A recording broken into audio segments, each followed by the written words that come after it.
Chers téléspectateurs, que la grâce et la paix de Dieu vous soient données dans le précieux et le merveilleux nom de notre Seigneur et Sauveur Jésus-Christ.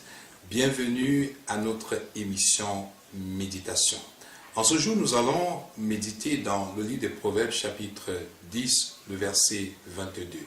Et le thème de notre méditation s'intitule « Seule la bénédiction de l'Éternel enrichit ». Alors, que nous dit Proverbe 10, 22? Il est écrit, c'est la bénédiction de l'Éternel qui enrichit et il ne la fait suivre d'aucun chagrin. Alors, à la lecture de ce texte, nous pouvons constater que il n'y a pas que la bénédiction de Dieu qui puisse enrichir. Il y a d'autres formes, d'autres moyens qu'on peut emprunter pour devenir riche. Par exemple, on peut emprunter la voie de l'occultisme, de la fraude, de la mafia, du détournement des fonds publics, du grand banditisme, de la prostitution et voire même de l'homosexualité. Mais cette bénédiction qui passe par de telles voies telles que l'occultisme, la fraude, le détournement des fonds, le grand banditisme, la prostitution, cette bénédiction est suivie de beaucoup de chagrin. C'est une bénédiction où vous pouvez vous enrichir, certes, mais vous aurez énormément de problèmes pour être heureux dans votre vie.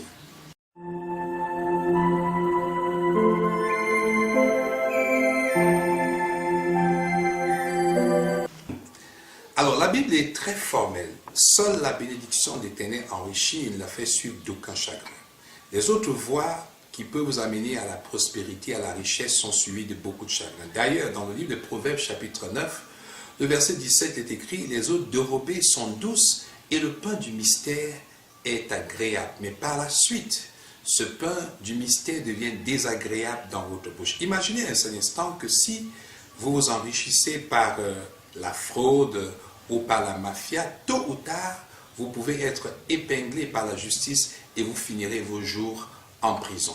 Si vous imaginez, vous vous enrichissez également par l'occultisme, c'est-à-dire par la magie, par les sectes pernicieuses traditionnelles ou modernes, les esprits réclameront des droits et vous aurez des frustrations toute votre vie et même après votre mort. Donc, ce qui veut dire tout simplement que toutes ces voies de bénédiction peuvent vous conduire à la prospérité, mais ne vous rendront jamais heureux. Alors, que veut dire concrètement « Seule la bénédiction de l'Éternel enrichit et il ne la fait suivre d'aucun chagrin ».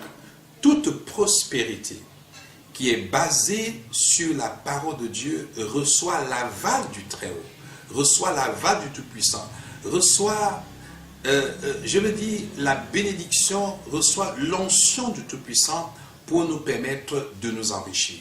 Et vous savez que quand Dieu nous donne quelque chose, cette chose est suivie de beaucoup de bonheur et de beaucoup de joie. Donc, quel est donc le moyen par excellence par lequel nous pouvons nous enrichir selon la parole de Dieu? Tout enrichissement commence par un travail dur, par la diligence. C'est pourquoi la Bible dit dans Proverbe 10, 4, « Celui qui agit d'une main lâche s'appauvrit, mais la main des diligents enrichit. » Donc, si nous travaillons dur, nous pouvons arriver à la richesse. Et si nous associons à ce travail dur la sagesse, qui est la célébration de la différence, la capacité à discerner ce qui est bon de ce qui est mauvais, la capacité à discerner la bonne opportunité, la mauvaise opportunité. Et si nous payons également nos dîmes et nos offrandes selon Proverbe 3, 10, 12, et si nous travaillons également dans l'honnêteté, nous bâtissons notre prospérité sur la Bible. Alors, nous recevons de la part de Dieu une onction qui nous permettra de nous enrichir. Chers téléspectateurs, vous avez la possibilité entre ces deux voies d'enrichissement, entre ces deux voies de bénédiction. Aujourd'hui, dans le monde, tout un chacun cherche à être enrichi, tout un chacun cherche à être prospère. Mais il y a deux voies qui s'ouvrent à vous. La voie du monde, qui est suivie de beaucoup de chagrin et avec la prospérité, et la voie divine, qui est basée sur la parole de Dieu, qui consiste à travailler dur, à gérer avec sagesse, à payer ses dîmes et ses offrandes et à vivre dans l'honnêteté. Vous êtes libre de choisir laquelle des voies vous allez emprunter. Mais moi, je vous conseillerais de choisir la voie de l'Éternel. Imaginez-vous un homme qui s'est enrichi par son propre travail. Il n'a pas fraudé. Il n'a pas détourné les fonds publics. Alors cet homme ne se retrouvera pas, autant pour moi, en prison pour avoir distrait les fonds de l'État ou pour avoir volé le fisc. Si quelqu'un s'enrichit en dehors des puissances occultes, mais par le pouvoir du Saint-Esprit et la bénédiction de l'Éternel, cet homme vivra heureux sur la terre tous les jours qu'il aura à passer ici-bas. C'est pourquoi, bien-aimé, tu as la possibilité de choisir soit d'être enrichi par la bénédiction de l'Éternel, soit choisir les voies tortueuses pour être enrichi dans ce monde, mais sache que l'enrichissement du monde est toujours suivi de beaucoup de chagrin.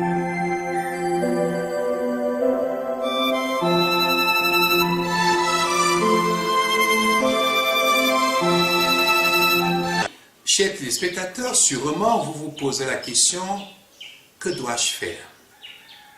Comme j'ai déjà amorcé le pas de l'enrichissement au travers du monde, au travers des puissances occultes, au travers de l'adhésion à une secte pernicieuse, peut-être telle que la Rose-Croix, la franc-maçonnerie, le FAMLA, les Cancars, le Moukwai et que sais-je encore.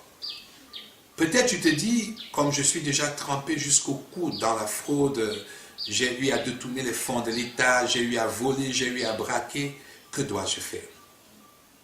Dieu te donne la possibilité de t'arrêter un temps soit peu et de te repentir. Car la Bible dit, le salaire du péché, c'est la mort. Mais le don gratuit de Dieu, c'est la vie éternelle en Jésus-Christ. L'Éternel est disposé à te pardonner et à te laver de tous tes péchés. Tu peux encore t'arrêter, te repentir, demander pardon et inviter Jésus-Christ dans ton cœur. Si tu veux le faire en ce jour, si tu veux quitter l'enrichissement illicite, l'enrichissement occulte, pour un enrichissement véritable venant de Dieu, s'il te plaît, je vais t'inviter à couper ta tête et à prier avec moi pour recevoir Jésus afin que tu commences à mouvoir sur le pôle positif. Nous allons prier. Répète après moi s'il te plaît. Père céleste, je viens humblement devant toi, tel que je suis, car je reconnais que je suis un pécheur. Je me suis fourvoyé dans des voies qui n'étaient pas bien pour m'enrichir. Par l'occultisme, par la prostitution, par la fraude, par les détournements des fonds publics. Je te prie, Seigneur, de me pardonner et de me pardonner tout autre péché que j'ai commis entre-temps et qui me disqualifie de ta bénédiction. Pardonne-moi, Seigneur. À partir de maintenant, je voudrais baser ma bénédiction, ma prospérité sur ta parole. Je prends l'engagement de vivre dans l'honnêteté, la sainteté, de payer mes dîmes, mes offrandes et de tout faire pour baser ma prospérité sur toi, espérant que tu enverras sur moi une onction qui me fera prospérer.